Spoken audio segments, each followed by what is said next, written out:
Light Talk. Lumen Brothers. Light Talk. Light Talk. Light Talk. Lumen Brothers. Light Talk.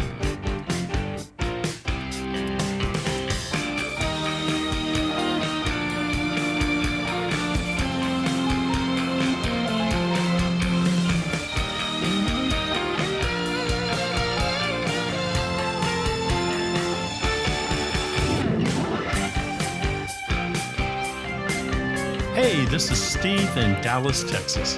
It's Saturday morning, my friend, and you are listening to Light Talk. Good morning. This is Zach coming to you from Washington, D.C., and today, by special request, we are discussing holiday show lighting and projections on Light Talk. And this is David coming to you from the frigid Belmont Shore neighborhood of Long Beach, California. That's right now it's 52 degrees and raining. And if you don't already know, you are listening to Light Talk, and we are the Lumen Brothers. Hey, welcome everyone to episode 246. And this is our special holiday show. Now, next week we'll be doing our Christmas show because we all want to wake up to presents underneath the tree. And actually, Light Talk episode 247 is going to be your present because it will be published on Christmas Day. And it's dishwasher safe. It is dishwasher safe. Yeah. You can open the present and say, look, it's Zach and Steve and Stan or whoever is filling in for me because next week I am going in for surgery and I'll be taking a few weeks off to recuperate. But that will be your Christmas present. And then the following week is our New Year's show, and that's always a lot of fun. So today we have Zach, Steve, and me, and we are going to be talking about all things holiday show lighting. Actually, before we start with our holiday show, and this is going to be, by the way, a one-topic show like last week, the process of collaboration between projection and lighting designers. And we've already gotten some really great feedback on that, so check it out. That was episode 245. But today we're doing it on holiday show lighting. But before we do that, let's go to news. Yes, industry news. That's right. And we're going to start off the day with something that's just breaking. And it's actually not very good news at all. It's horrible news. Apparently, COVID has sort of attacked Broadway again, and a lot of shows are being canceled because of testing that's done. And it usually has to do with the crew or cast that one or more people have tested positively and they've had to cancel shows. And up until this point, many shows have been canceled, performances, not the entire show, but performances of like Moulin Rouge, Hamilton, MJ the Musical, Jagged Little Pill, Ain't Too Proud, Freestyle Love Supreme, Doubtfire, Harry Potter and the Cursed Child, Tina, and Zach, your famous and favorite Radio City Rockettes. Yeah. Oh my God. The mighty Christmas show is taking a pause. That we will be talking about today also. Yes. So yes. This is really kind of devastating news because of this, new variant that's here is a lot more infectious and somewhat resistant. And obviously they're doing this so that we don't endanger anyone. And it's really a wise thing. But I don't know, Zach, what do you think? You have a lot of friends who are working on these shows. Well, I think that first and foremost, the good news is that in every case here, we're talking about a breakthrough case. We're not talking about somebody who's not vaccinated and is headed for the ventilator. So, we wish everyone get well soon, and we know that because they're all vaccinated that they will, right, which is a good thing. Thank God. It can be challenging. Part of me wonders, I know that there's really no precautions you can take and this is going to happen, but I wonder when they do cancel a show, what happens in the theater? Is there the team in the hazmat suits that are going to scrub down a dressing room? Or is it really just sort of we air it out for a day and then try again tomorrow? I don't really know what the protocol is behind the scenes for how do we clean up after this happens. but I think that this is part of our reality for the time being. And I think that, what my heart really goes out to, like, all the crew and the people who are getting paid, by the day, and they're going to lose a day's work over this. And some of them are finding out, at half hour. Yeah. I think that one of the shows that there was already an audience in the theater and they were asked to go home. Yeah, exactly. I believe that was the Moulin Rouge production. Yeah. Yeah, it's really terrible. And, a lot of people, they save up all year to go see these shows, and, they go see a show and then all of a sudden it's canceled. Now, no one's questioning the wisdom of canceling the performance, because it really needs to happen for the health of everyone involved. But, this is another sign. We may be living with this for a long time. And, unless more stringent measures are taken to get people vaccinated, and I still don't understand why there's no mandate to require people who fly on airplanes to be vaccinated. I think that's, personally, I think that's, people need to get a lot more serious, because the more people who are unvaccinated, the more this virus mutates. I also think that's a sign that a lot of these shows will be going to streaming services so that people can see them. Yeah. And also that's a safe workplace environment for the cast and the crew. Yeah. I mean, the good news about that, like even Lin-Manuel Miranda did an interview recently where he said that he felt that the streaming version of Hamilton drove ticket sales. So that makes me happy to hear, that it's not going to, the fear is always that a digital version would cannibalize ticket sales.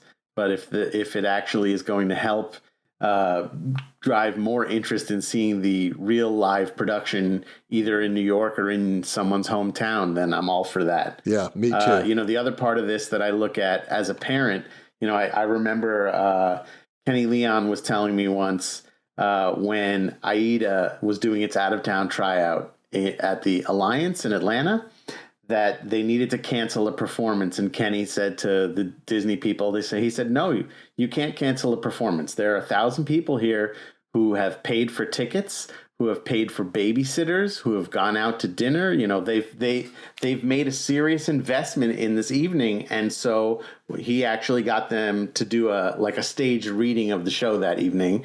And he said they went out, they made an announcement to the audience, they explained what was going on, and that everybody loved it. But that, that's another part of what we don't think about is that audience at Moulin Rouge, who knows what already went into these people's evenings on top of the multi-$100 ticket price. Exactly.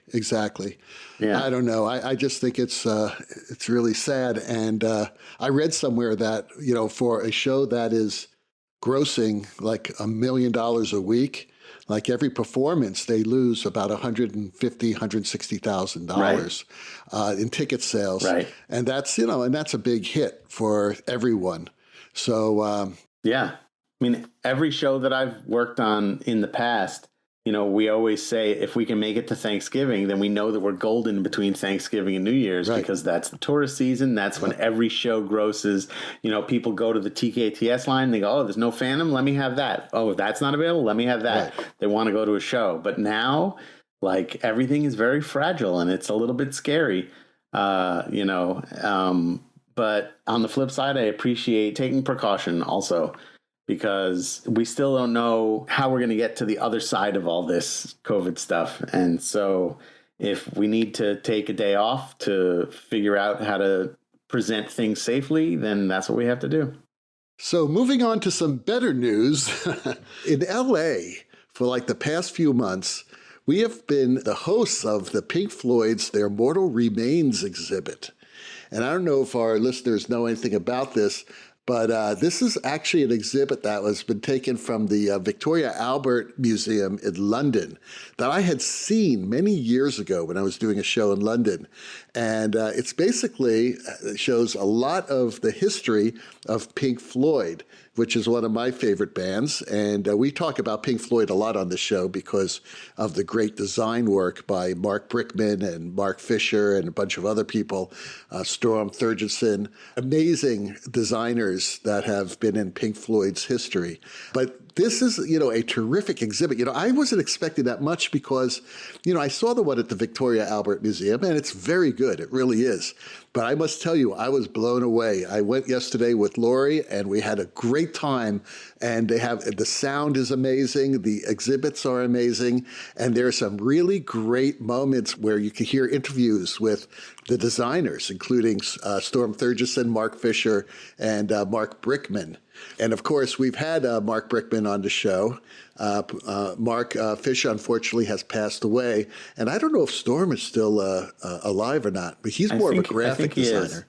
Yeah, amazing work. I highly recommend it because of all of the beautiful graphics and videos.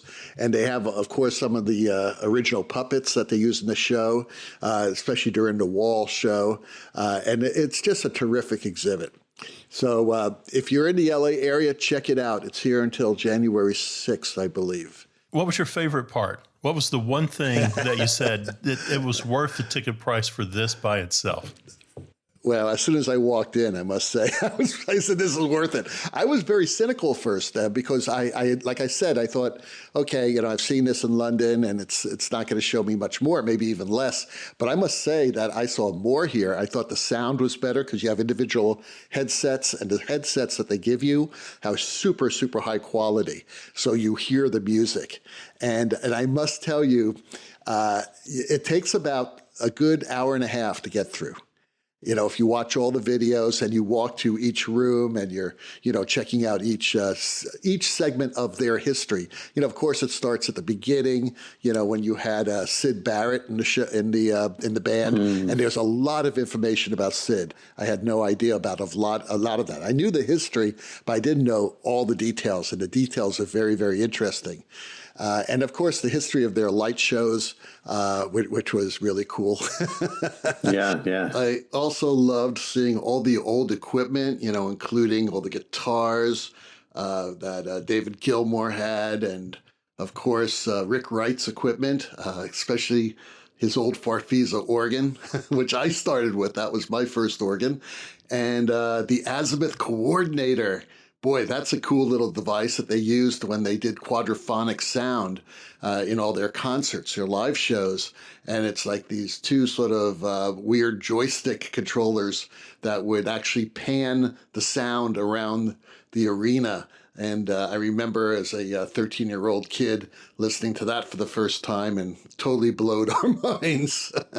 But I must tell you, they finish it off. It's not really a spoiler, but the very last room, you're in this big room, and they have this video that's playing sort of in like 3/4 surround video, and of course you get that great sound of your on your headsets, and it's that great performance of "Comfortably Numb," where I think it was Live Aid when you had the whole band back together again.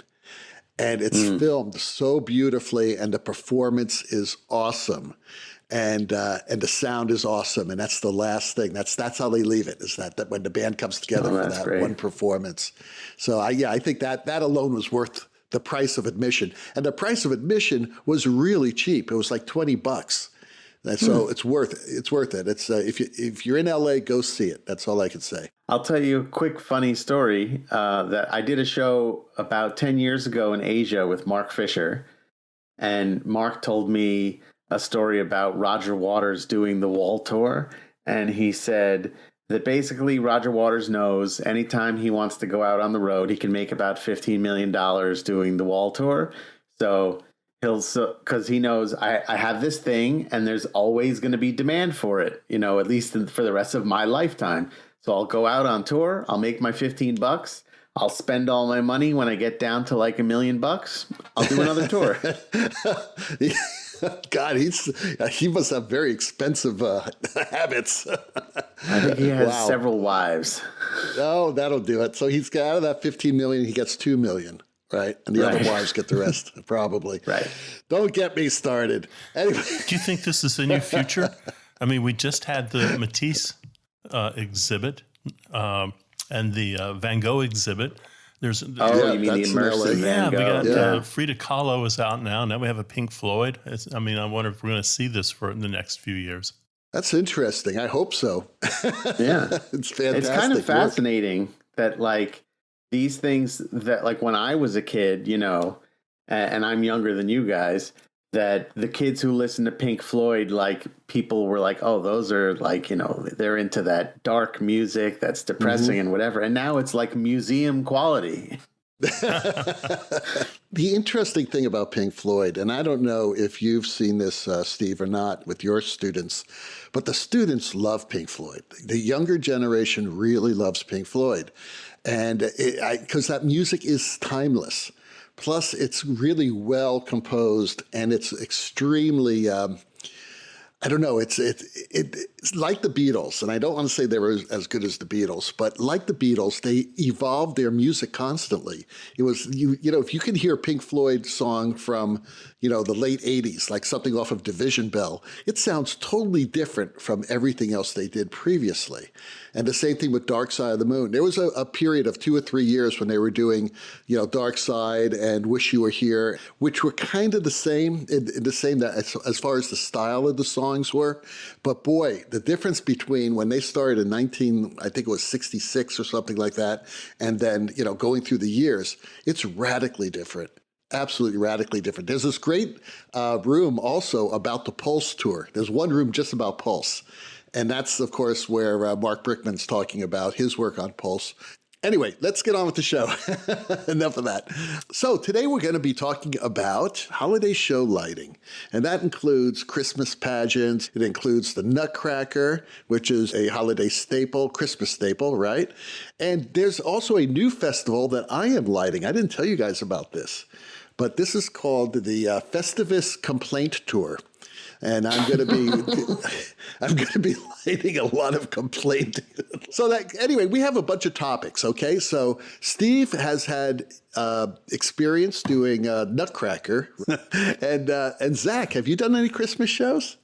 I did the Radio City Music Hall Christmas Spectacular. Whoa, okay. What is that? Is that all? Is that it? The Radio City show? Oh my God. That's the only Christmas show I think I've ever done. That's amazing. No, I did Elf on Broadway also.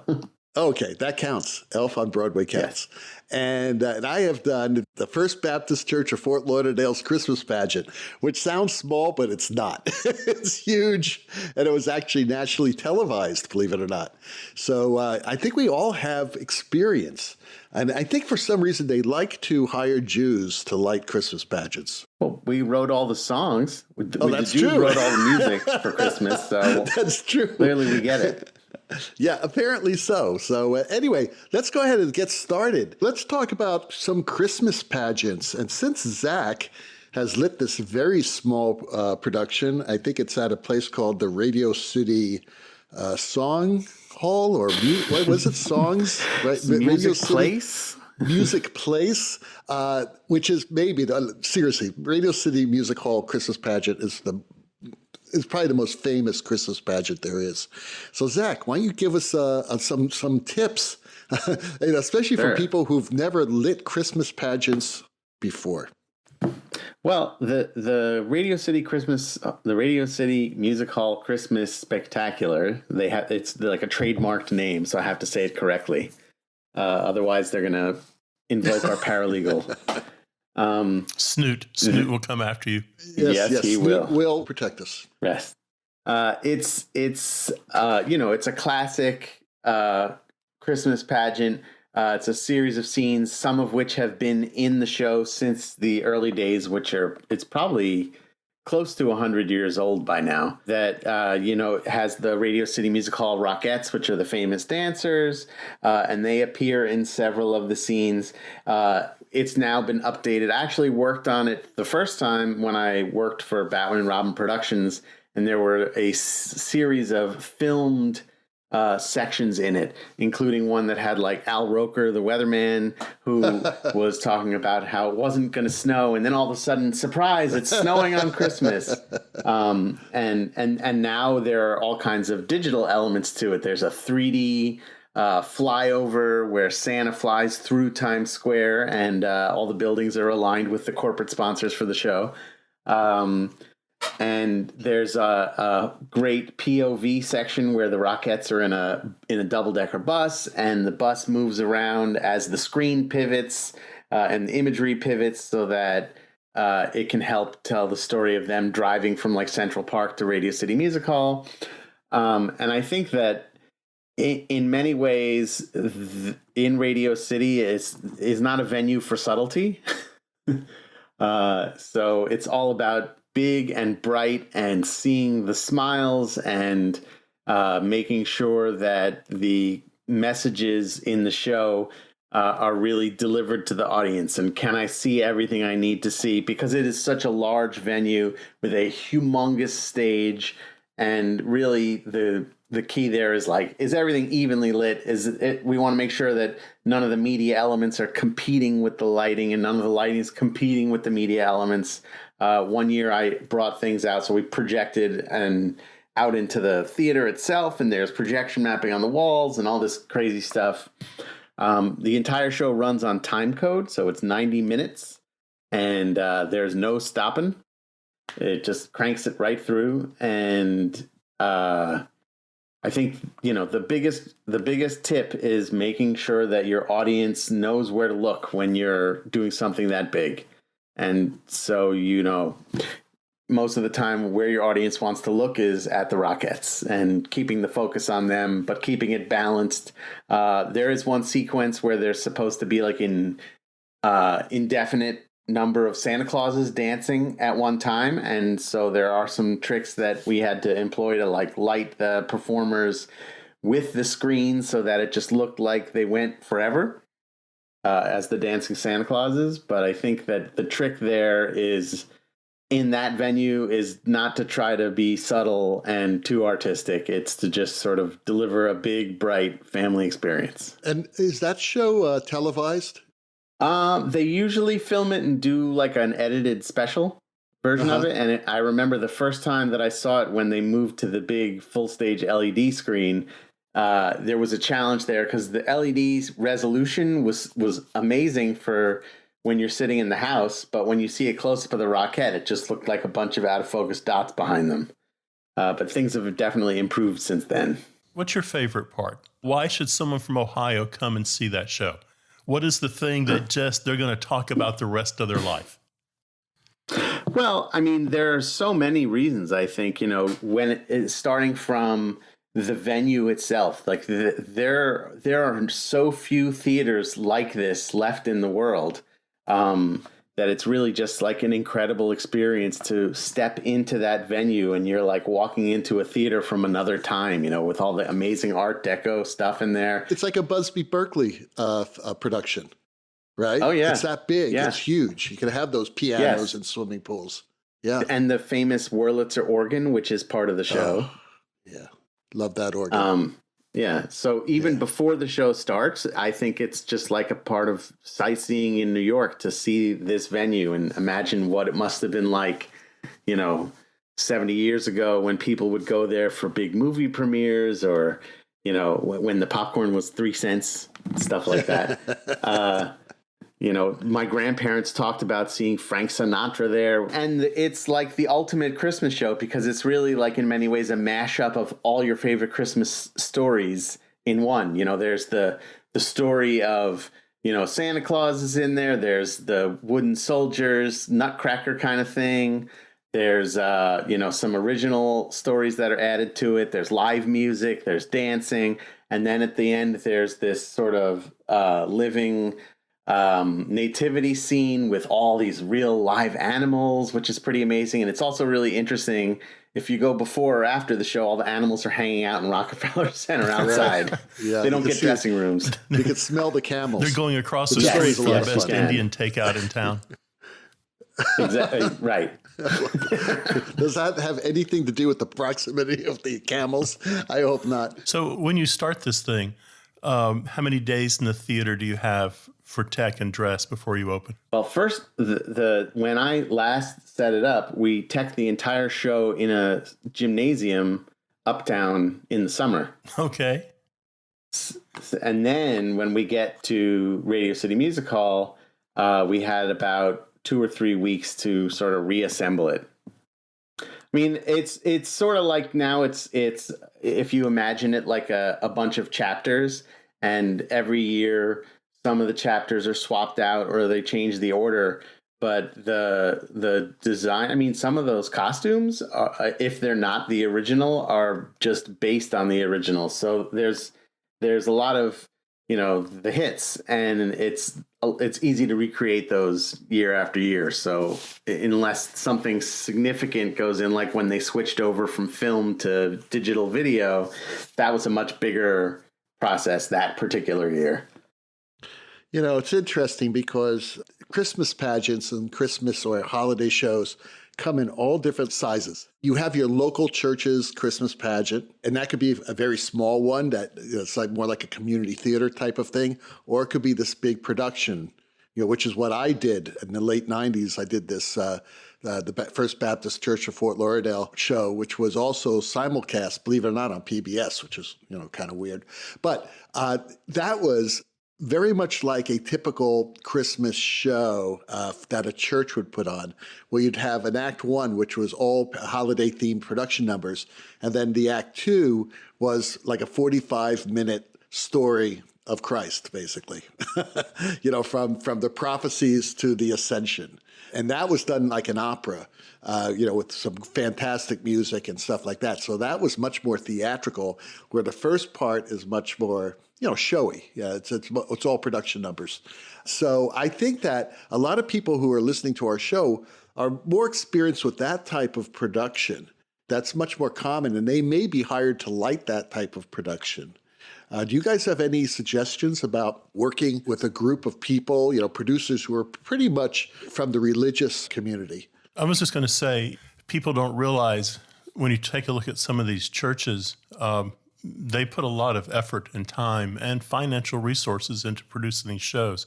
Driscoll had to step away from a production, and he gave the church our student's name to come in and do it. But he was here in Dallas for a week, just teching the projection aspect of the show. And what was interesting was a little bit like Zach. They did a week of tech, then they had to take everything down for a wedding, and then work all night to get it back up, ready to go for the next day for the beginning of their holiday festival season. So I think we underestimate the sophistication of many of these churches these days. That's true. But some of the churches really don't have much equipment either. I mean, the church I worked for, they basically showed me a tape of last year's show, and they told me, what will it take to make this look like a Broadway show? And I told them. And believe it, and they did come up with the money. They did have the money to do it because, it was a big exposure thing for them because it was televised. But most of these pageants are very small scale. And a lot of it, it's done completely with volunteers.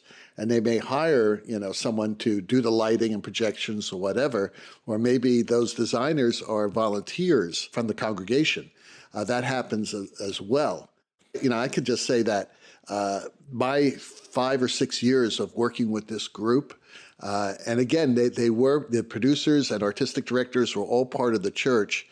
It was one of the most amazing times of my life because they were so nice and so understanding and so respectful, and in their own way very professional. Their church was built to basically be a theater for this event, and I think it sat about 4,000 people. It was huge. It was a giant, and it's still there in Fort Lauderdale on First Street.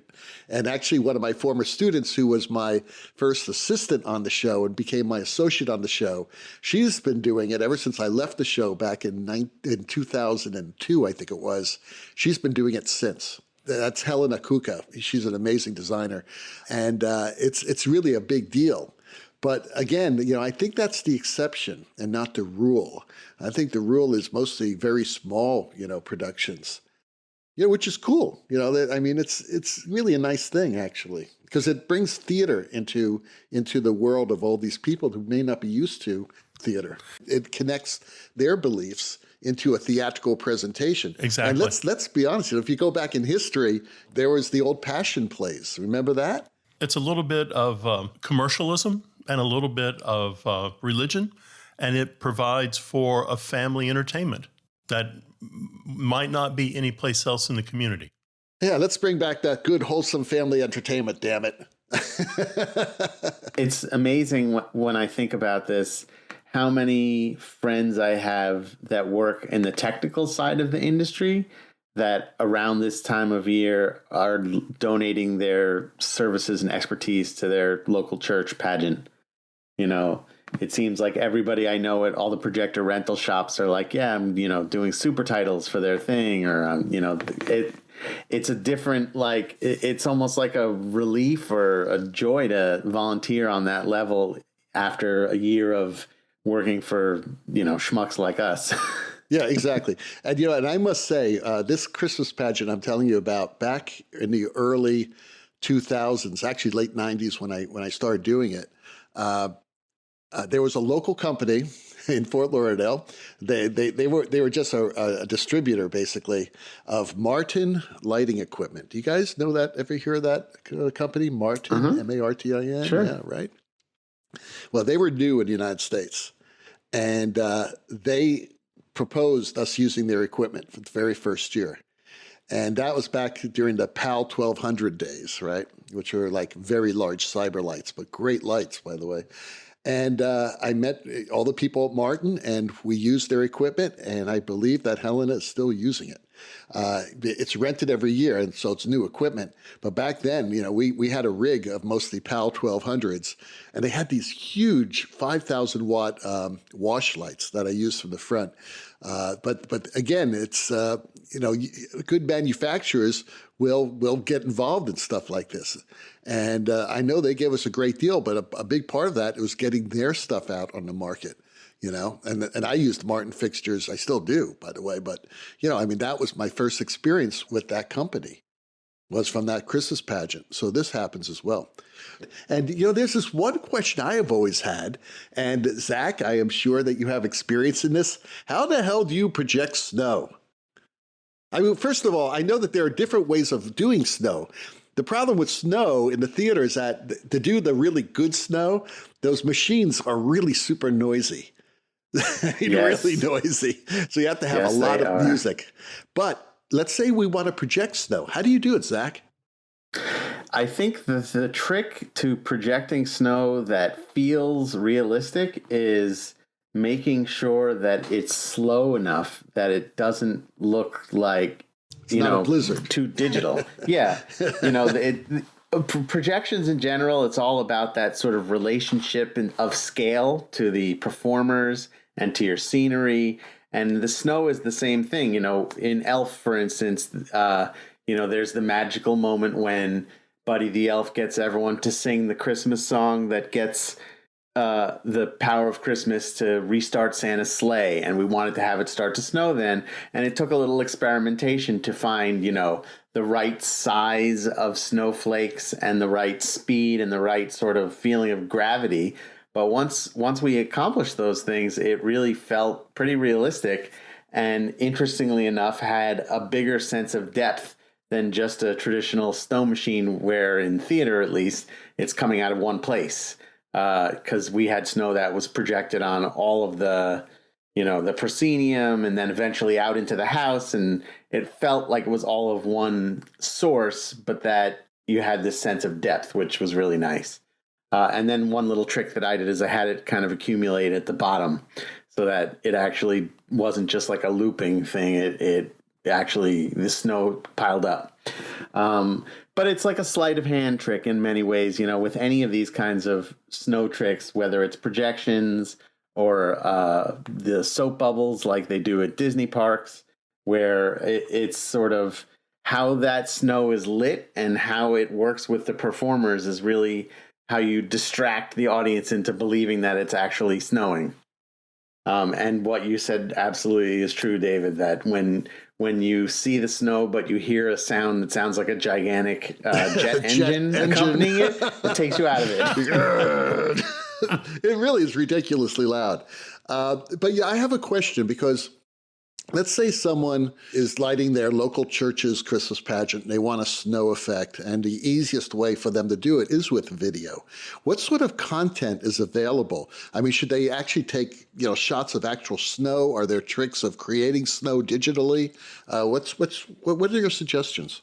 Well, there are all kinds of things. We call it a particle generator. So the snow is the particle, or if you're making rain, rain is the particle, or if you're making a shooting star, the star is the particle. So there are these plugins you can get called particle generators, where you can assign it, how many particles, how far apart are the particles, how long do the particles live, all these different parameters. And basically, if you look on YouTube and you search for like snow particle generator, you'll find a zillion tutorials on how to do this. And there's software like Apple's Motion, which has snow particle generators built into it. There are websites like videoblocks.com. That's a very big trade secret where it's an all-you-can-eat subscription. Yeah, well, Driscoll showed it to me, and now I'm telling everyone else. So you go on this website, you pay a yearly subscription fee, and you can download all the content you want for a year.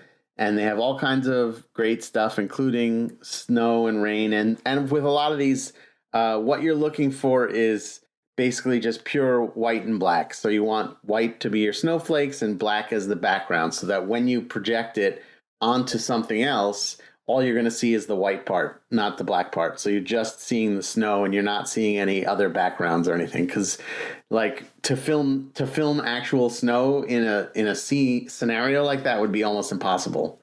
And this way, if you create it digitally, you're getting just that pure snow. Right. And what was the website again? It's called videoblocks.com.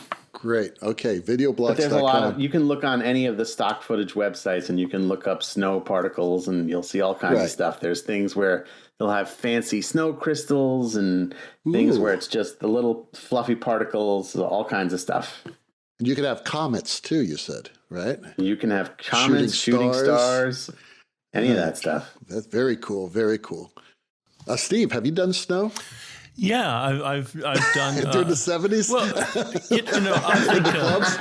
think you guys have a good point. If you're going to rent a chemical snow machine, and certainly before you buy one, you want to get that in the theater and test it, because it is like the world's loudest leaf blower going off somewhere.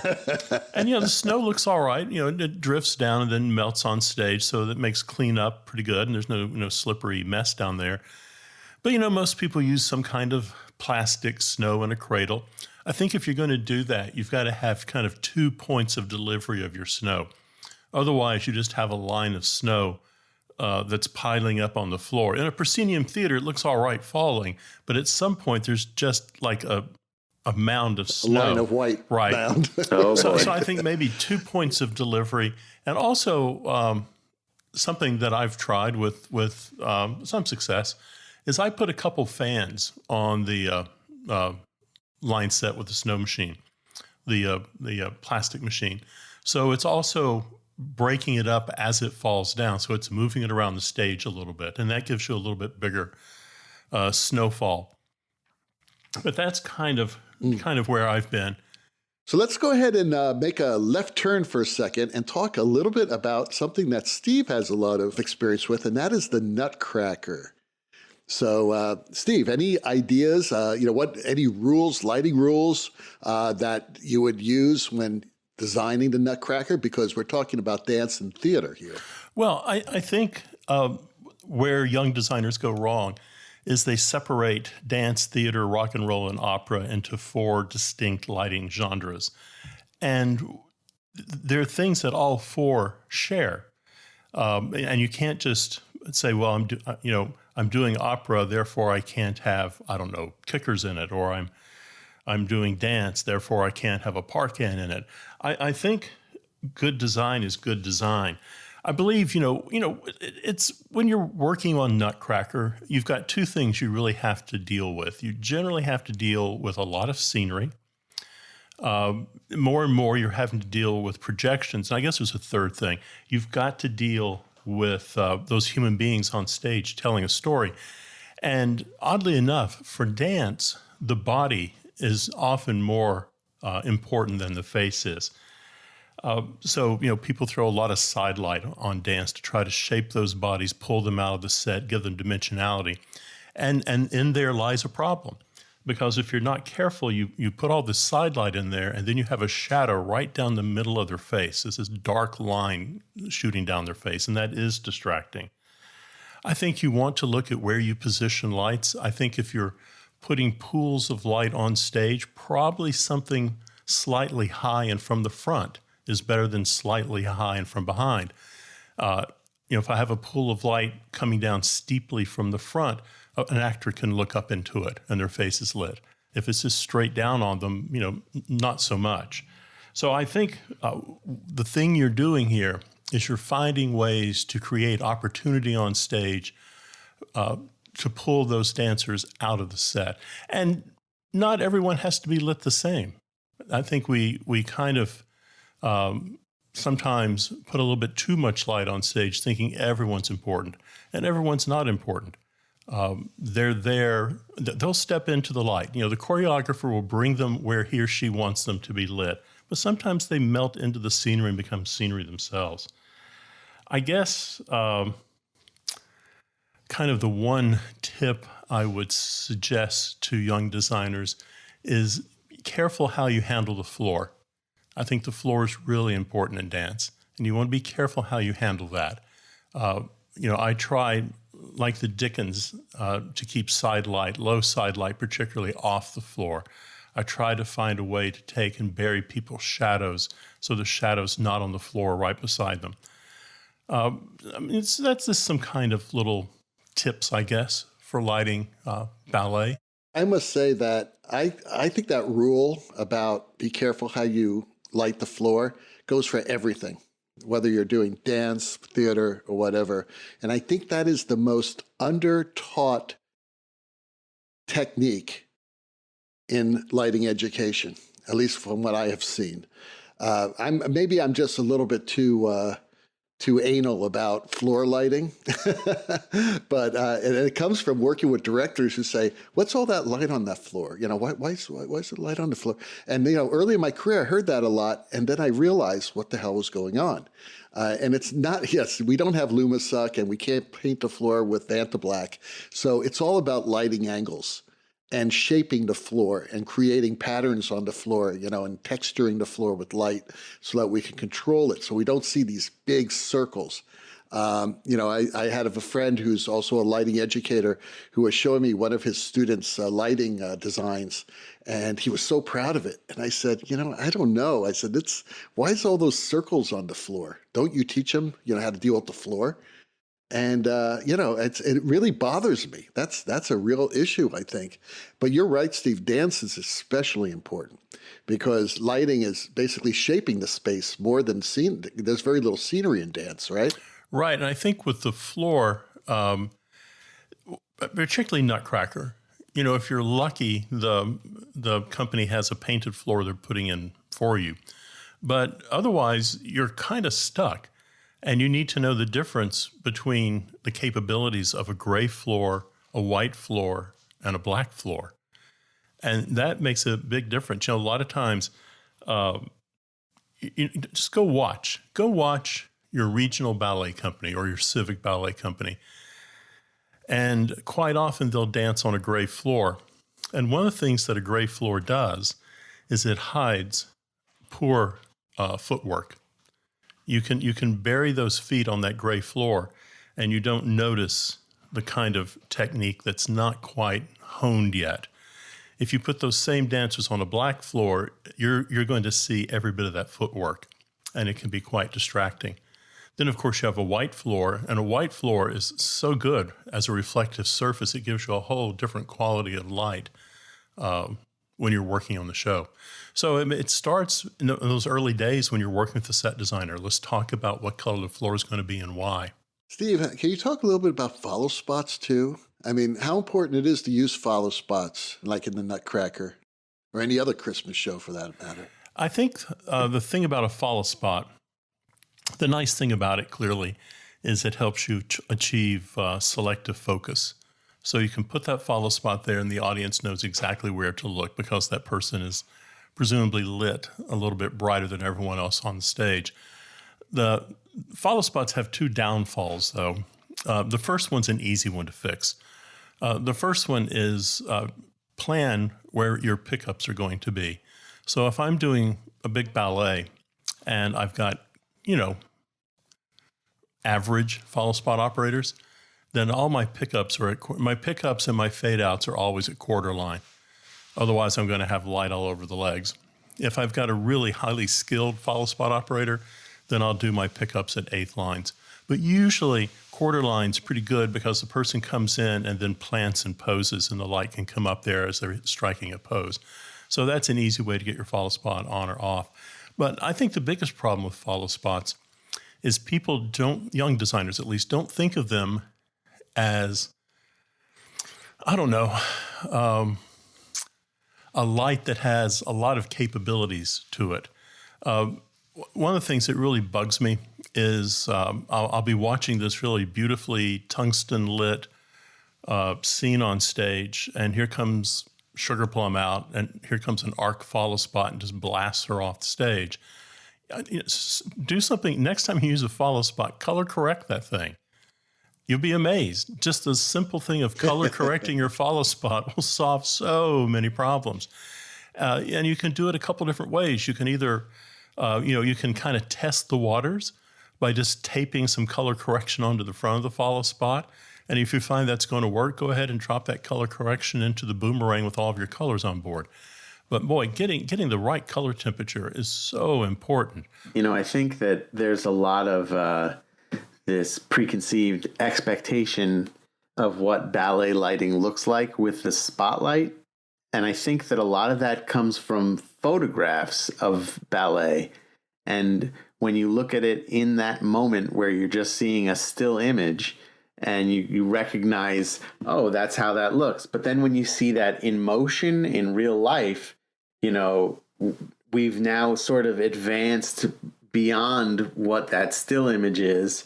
And we have a whole arsenal of things that can allow us to tell a story in such a more interesting, kinetic way than just following someone with a spotlight.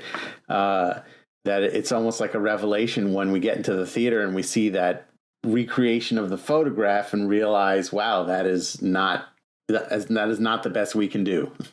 Yeah, it's a different time. The aesthetic has changed. And like you said, the tools have changed. I hate follow spots. I don't know the last time I used one, to tell you the truth, because I do a lot of shows with moving lights, no doubt about it, but it's creating an atmosphere that doesn't need, a big giant finger pointing at the person, and saying, this is where you should look. It's creating that atmosphere, and a good director and choreographer would be able to use those lanes of light to create focus, and not just say, oh, just hit them with a follow spot. I hate that. When I use follow spots, I have them so low that it's just to activate their face, just to activate the skin color maybe from the front. But I don't ever want to see it. I don't know. How do you feel about that, Steve? Because, again, you do a lot of this type of work with dance. Well, I saw two productions. I saw the Bolshoi, and I really, really did not like their Nutcracker. I think Nemeriansk is much better in St. Petersburg. But the Bolshoi, I get to one scene, and there's just a follow spot. And there's two follow spots, and each are lighting center to stage left and center to stage right, and there's two big piles of dancers spinning in circles. And it just was a big follow spot turned on, and there was nothing glorious about it. And then last night I was watching a Nutcracker, and I can't think of the choreographer's name. It's a choreographer I did not know, and the production was coming from Spain, and it was gorgeous. And if he was using follow spots, then they were as you described. They were so dim that you just were aware of the follow spot being on. And I was actually watching Sugar Plum, and she had a follow spot on her. And you really didn't know there was a follow spot there until someone would cross in front of her. And you would see that person glow a little bit. There was nothing on the floor. It was just doing what it had to do. And actually, if you go back and you look at Zeffirelli's Bohème at the Metropolitan Opera, the follow spots are running at such levels that you're unaware a follow spot is on unless that actor is right against the door. Well, that's the aesthetic changing. Right. I mean, that's because the designers who work there insist on that type of thing. Sort of like what I do. That's the type of follow spot work I insist on. As a matter of fact, if you're working in like a Class A opera house like that, you don't even have to ask. That's how they will run their follow spots. That's how the operators will actually run them. They'll run them just because that's what most designers nowadays want. So I guess we go full circle. It's sometimes people don't know how to use a follow spot. There's no villain here. It's just ever since high school, they've turned it on. It's been really bright. So they get to college, they turn it back on. It's really bright again. But hopefully in college, their teacher's telling them you don't have to have this thing so damn bright. Yeah. Why are you? The question is, why are you using a follow spot? Because a lot of it is cheating. I mean, that's the easy way out. Hit them with a follow spot. Where, like I said before, the atmosphere should be so good that you don't need a follow spot. If you have good directors and good choreographers, Right. I think we found another single topic show for the future. Yes, follow spots. Follow spot hour. Use follow spot hour. The last thing we're going to cover today is what sort of information must you give the stage manager during a holiday Christmas show? Well, here's something that I will say to the teachers and educators in America or elsewhere. If you are bringing up new stage managers into the world, please teach them some basics about how to read music. Yes. Because I think when you're doing any kind of dance show, not just a holiday show, if a designer wants to have a cue on the third beat of a measure, you need to know what that means. And I've worked with many stage managers, specifically in America more than in Europe, that don't read music, and it makes doing cueing during dance sequences kind of challenging, because if there's no lyric to hang your cue on, then there's counting. But I would like to be able, as someone who can read music, to say, I want this on the upbeat of 3 in the 4th measure, and have them know what that is and not have to figure that out just on counts of 8 and stuff like that. Right. And before we scare people, you don't have to know how to read a score. You need to know how to follow a score.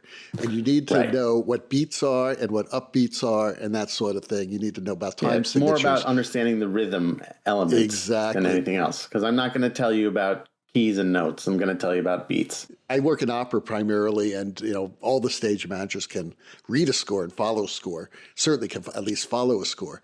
And I just think I agree with Zach. Totally agree with you, Zach, because it is required, and it will open you up to so many more jobs. If you don't know how to follow a score, you will not be able to work in opera.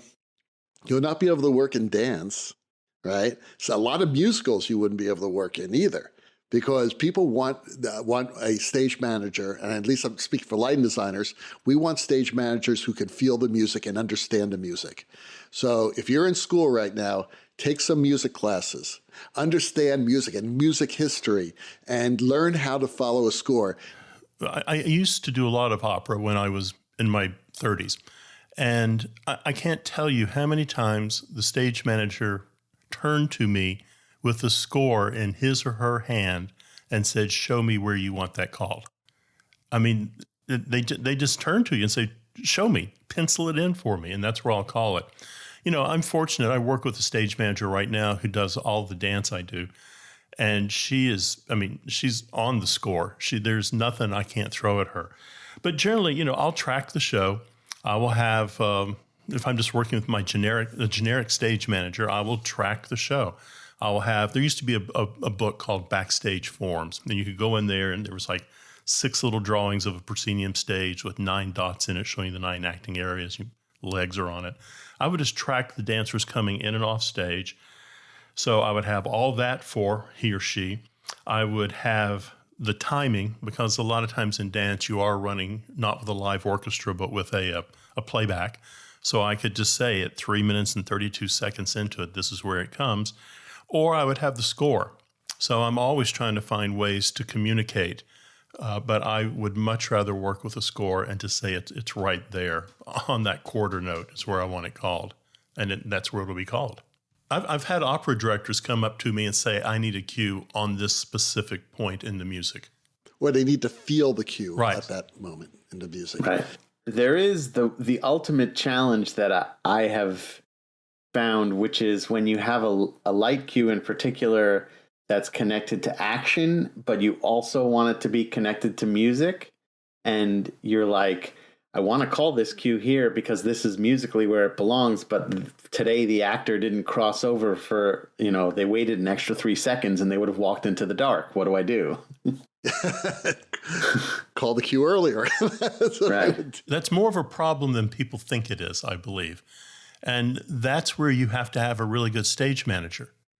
Because the stage manager, he or she is expected to perform a magic act every night. They have to call the show with no changes to it because you don't get to go and yell at them for changing a call placement. But at the same time, you expect them to be so on top of it that they recognize that call has to be delayed or that call has to come a little early that night.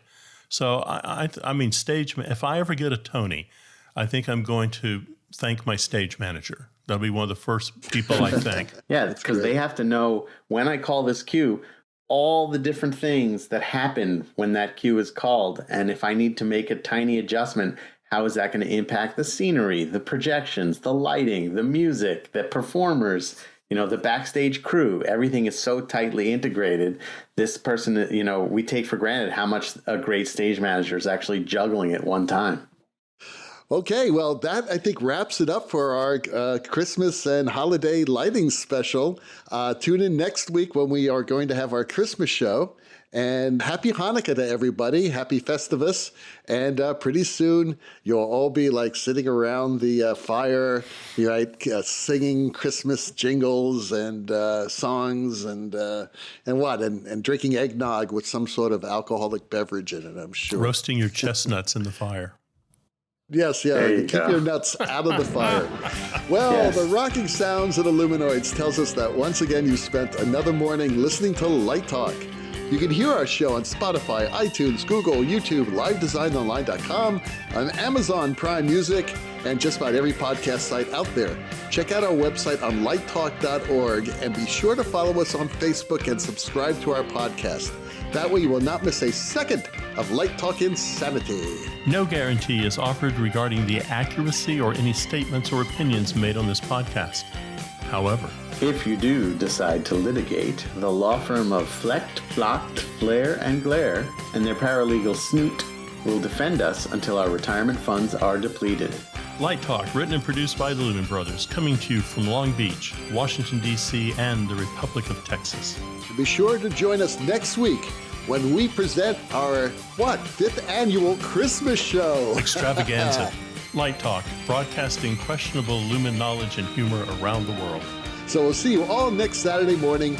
Bye-bye from Light Talk and happy holidays. Toodles. Bye-bye.